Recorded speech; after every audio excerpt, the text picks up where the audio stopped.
মৌসুমী রান্নাঘরে সবাইকে জানাই স্বাগত। যারা আমার চ্যানেলটি সাবস্ক্রাইব করে দিয়েছেন তাদের জানাই অনেক ধন্যবাদ, অনেক ভালোবাসা। তো দেখুন, আজকে আমি বানাচ্ছি মেঘের ডিমের কারি। তো এটা আমি ভাত দিয়েই খেয়েছিলাম আমরা। আপনারা চাইলে এটা রুটি, লুচি, পরোটা যে কোনো কিছু দিয়ে খেতে পারেন। তো দেখুন, আমি প্রথমে সব মশলাগুলো কেটে ধুয়ে গুছিয়ে একটা বাটির মধ্যে নিয়ে নিয়েছি। দেখো, পেঁয়াজগুলোকে কেটে নিচ্ছি। বেশি একদম ঝিরিঝিরি করে কাটছি না, যেহেতু এগুলো আমি মিক্সিতে ব্লেন্ড করে নেব। আমি আমার প্রয়োজন মতন দিয়েছি পেঁয়াজগুলো। তোমরা যদি খুব ঝাল তেল মশলা এরকম খেতে চাও বা আরও অনেকটা পরিমাণ ডিমের কারি বানাতে চাও, তাহলে একটু বেশি নিও। আমাদের এটা আমি 4-5টা ডিমের বানাবো, তো হয়ে যাবে। এবার আমি টমেটোগুলোও কেটে নিচ্ছি। টমেটোগুলো যদি তোমরা একটু বেশি পরিমাণ টক ভাবটা আনতে চাও তাহলে একটু বেশি দিও, না হলে নর্মাল 1-2 দিয়ে দিও। তো এবার আমি মিক্সির বাটিটার মধ্যে দিয়ে নিচ্ছি, কারণ আমি ব্লেন্ড করে নেব। আমি পেঁয়াজগুলো দিয়ে নিচ্ছি, আর আমি 2টো লঙ্কা দেবো। তোমাদের যদি খুব বেশি ঝাল খাও তাহলে কিন্তু একটু বেশি দিও, আর কাশ্মীরি লঙ্কার গুঁড়ো যদি কেউ দিতে চাও তাহলে দিও, আর না হলে কিন্তু কাঁচা লঙ্কার ঝালটা খাওয়াই বেশি ভালো, তো কাঁচা লঙ্কাটা বেশি করে দিও। অল্প একটু আদার টুকরো, রসুন আর কাঁচা লঙ্কা দিয়ে আমি একবার ব্লেন্ড করে নিলাম। তারপরে টমেটোগুলো দিচ্ছি। হ্যাঁ, তোমরা ভাবতে পারো যে আমি ব্লেন্ড করার পরে আবার টমেটোটা কেন দিচ্ছি, কারণ টমেটোটা একটু গোটা গোটা থাকলে না ভালো লাগবে বেশ, ওই জন্য আমি আগে পেঁয়াজটা ব্লেন্ড করে নিলাম। তো দেখতেই পাচ্ছ, পুরোটা আমি ব্লেন্ড করে নিলাম। এদিকে এই বছরের শীতে কিন্তু আমি প্রথম এই নতুন আলু রান্না করছি। আলুগুলো বেশ ছোটো ছোটোই এনেছিলাম, তো ভালো করে ধুয়ে গুছিয়ে জল ঝরিয়ে রেখে দিয়েছি। ধনে পাতাটা একটু জলে ভিজিয়ে রেখেছি, আর ডিম কয়েকটা নিয়ে নিলাম। নিচে একটা বাটি দিয়ে ওপরে ঝাঁঝরিটা দিয়ে ডিমগুলো এইভাবে ফাটিয়ে দেব। এটার মানে হবে কি, যে সাদা যে অংশটা ডিমের সেটা নিচে বাটিটার মধ্যে পড়ে যাবে, আর ঝাঁঝরিটার মধ্যে কুসুমটা থেকে যাবে। তো আমি একটা বাটির মধ্যে নিয়ে রেখে দিয়েছি। আমি এইভাবে ডিমগুলো যখন একটা একটা করে নেব, তোমরা কিন্তু একটা বাটির মধ্যেও কুসুমগুলো রাখতে পারো বা থালার মধ্যে, কিন্তু সেই ক্ষেত্রে যখন ডিমের কুসুমটা তুলে পরে অন্য ডিমের অমলেটটার মধ্যে দিতে যাবে, তখন কিন্তু ভেঙে যেতে পারে, কারণ ডিমের কুসুমটার মধ্যে একটা পাতলা আস্তরণ থাকে। ওই জন্য আমি কিন্তু যে কটা ডিম দিয়েছি সেই কটাই কিন্তু পুরো আলাদা আলাদা রেখেছি। এবার দেখো, সাদা অংশ দেখেছো, একটা কুসুম তাতেই যখন ঝাঁঝরির মধ্যে দিয়েছি না, ফট করে ওটা গলে নরম হয়ে গেছে, তো কিছুটা ওই জন্য হলুদ হলুদ দেখাচ্ছে। তো আমি এবার ব্লেন্ড করে নিচ্ছি। দেখো, আমি তোমাদের কিন্তু স্টেপ অনুযায়ী দেখাচ্ছি। প্রথমে দেখলে একদম সাদা জলের মতন যেটা, সেটাই। তারপরে আমি এবার ব্লেন্ড করছি। তো দেখো, এটা কিন্তু অল্প একটু হলো। তারপরে দেখো, আবারও দেখেছো কিছুটা যে ফোম হবে, তার কিছুটা ফেনা ফেনা হয়ে যাচ্ছে, বেশ ঘনত্ব আকার ধারণ করছে। আমি তোমাদের একটার পর একটা স্টেপ দেখাচ্ছি যাতে তোমাদের কোনো অসুবিধা না হয়। তো দেখেছো, আরও অনেকটা ঘন হয়ে গেছে। তারপরে আমি আবারও একটু বিট করে নিলাম। এটা পুরো যেরকম যারা কেক বানাও বা কেকের ক্রিম হয় সেরকম ধরনেরই কিন্তু হয়ে যাবে, একটা পুরো ফোম মতো তৈরি হয়ে যাবে। তো দেখতেই পাচ্ছ, আমার কিন্তু ক্রিমের মতন এটা রেডি হয়ে গেছে, সাদা অংশটা দিয়ে। দেখেছো? দেখো, এবার দেখলেই বুঝতে পারবে। আমি ভালোভাবে কাছ থেকে দেখাচ্ছি যাতে তোমাদের বুঝতে কোনো অসুবিধা না হয়।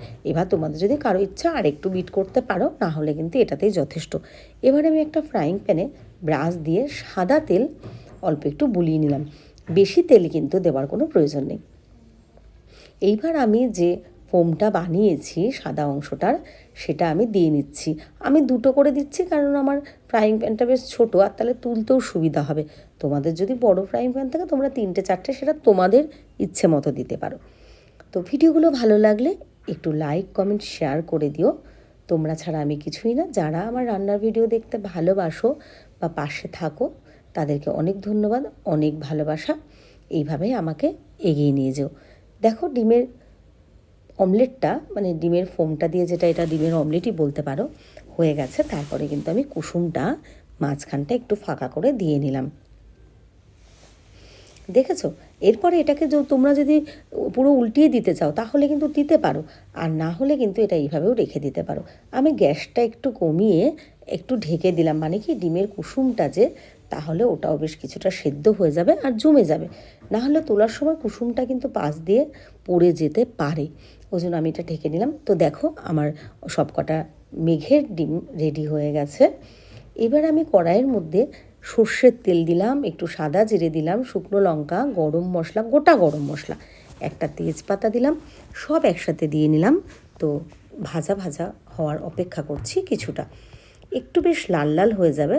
তারপরে আমি তো ব্লেন্ড করে রেখেছি মিক্সিতে, দেখতেই পেয়েছো, ওটা দিয়ে দিলাম মশলাটা। আমি কিন্তু আলাদা করে আর পেঁয়াজ কুচি বা কোনো মশলায় তেলের মধ্যে দিলাম না, পেঁয়াজও দিলাম না, কিন্তু যা মশলা রেডি করে রেখেছি সেটাই। তোমরা ইচ্ছে করলে কিন্তু একটু দিতেই পারো পেঁয়াজ, একদম ঝিরিঝিরি কোটে অল্প একটু।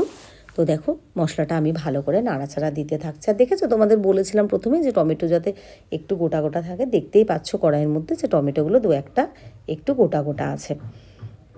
এরপর আমি হলুদ দিয়ে নিলাম, একটু লবণ দিয়ে নিলাম। আর হ্যাঁ, আমি কিন্তু আর লঙ্কা দিলাম না, কারণ আমরা একদমই লঙ্কার গুঁড়োটাকে অ্যাভয়েড করি যতটা পারি, তো ওই জন্য দিলাম না। তোমরা কিন্তু চাইলে কাশ্মীরি লঙ্কার গুঁড়ো দিতেই পারো, তাতে আরও কালারফুল হবে। এরপর আমি যে আলুগুলো কেটে ধুয়ে গুছিয়ে রেখেছিলাম সেগুলো একটা ফ্রাইং প্যানের মধ্যে হালকা তেল দিয়ে লবণ আর হলুদ দিয়ে ভেজে নিলাম। এদিকে দেখো মশলার গা থেকে তেলটা ছেড়ে দিয়েছে, সব এক এক করে আমি মশলা দিচ্ছি। এখানে দিয়েছি হচ্ছে ধনে জিরে, ঠিক আছে, ধনে জিরে মশলাগুলো দিয়ে আমি ভালো করে নাড়াচাড়া দিয়ে আমি আরও ভেজে নিচ্ছি কিছুক্ষণ, যাতে মশলাটা একদম ভাজা ভাজা হয়ে যায়। তো দেখো বুঝতেই পারছো কিন্তু যে মশলাটা দিয়ে একটা দারুণ ফ্লেভার বেরোচ্ছে, তার মানে মশলাটা কিন্তু রেডি হয়ে গেছে।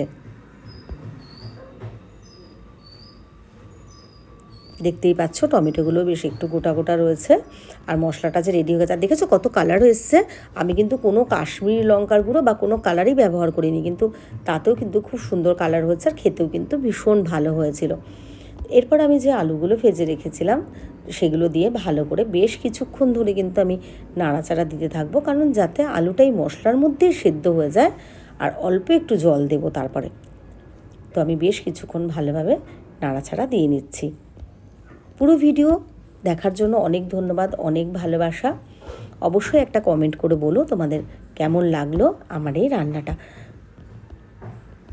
দেখো অল্প একটু জল দিয়ে নিলাম, তারপর আবার ভালো করে নাড়াচাড়া দিয়ে নিচ্ছি।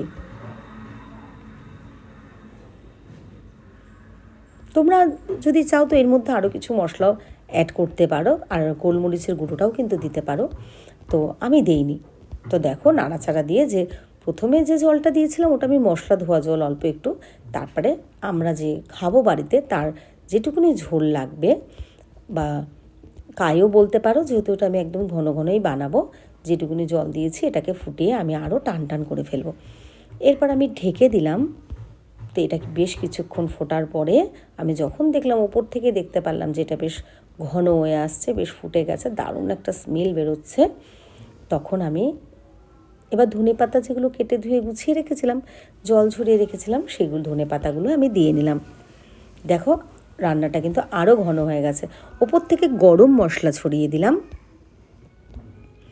গরম মশলা ছড়িয়ে দিয়ে আমি ভালো করে নাড়াচাড়া দিয়ে মিশিয়ে নিলাম। আর হ্যাঁ, আমি আগেও বলেছি আমাদের একদম রাস্তার পাশেই বাড়ি, তো আমি ভয়েস রাত্রে দিতে পারি না, সকালবেলায় ভয়েস দিই। তো রাস্তা দিয়ে ফেরিওয়ালারা যান, ওনারা ওনাদের কাজ করেন, তো তোমরা এই আওয়াজটাই কিন্তু পাবে, ওটাকে অ্যাভয়েড করো প্লিজ। তো দেখো এবার যে আমি মেঘের ডিমগুলো বানিয়ে রেখেছিলাম সব একটা একটা করে দিয়ে দিচ্ছি। কত সুন্দর লাগছে দেখতে, তাই না? আমার কিন্তু বেশ ভালো লাগছে, রান্নাটা করেও কিন্তু আমার খুব ভালো লেগেছে। তোমাদের কেমন লাগছে একটা কমেন্টে কিন্তু অবশ্যই জানাবে। আর যদি কেউ রান্না করো তাহলেও কিন্তু আমাকে জানাবে যে দিদি আমি রান্নাটা করেছিলাম, খেতে কিন্তু ভীষণ ভালো হয়েছিল। তো দেখতে পাচ্ছ কুসুমগুলো যে ঢেকে ওইভাবে রাখার জন্য কতটা জমে গেছে। আর তোমরা চাইলে কিন্তু এটাকে উল্টো দিক করেও ভেজে নিতে পারো। তো দেখো আমি এবার ঝোলটা, মানে ঝোল বলতে কি একদম ঘন হয়ে গেছে, আমি সেটা তুলে তুলে একটু ডিমের ওপরে দিয়ে দিলাম, তাতে ডিমগুলোর স্বাদ আরও বেড়ে যাবে। তো এটা আমরা ভাত দিয়েই খেয়েছিলাম, তোমরা চাইলে রুটি, লুচি, পরোটা যে কোনো কিছু দিয়ে খেতে পারো। ভিডিওটা কেমন লাগলো জানিও, ভালো লাগলে লাইক কমেন্ট শেয়ার করে দিও। পরে ভিডিওতে চোখ রেখো। সবাই ভালো থেকো, সুস্থ থেকো, আর এইভাবেই আমার পাশে থেকো। চলো টাটা।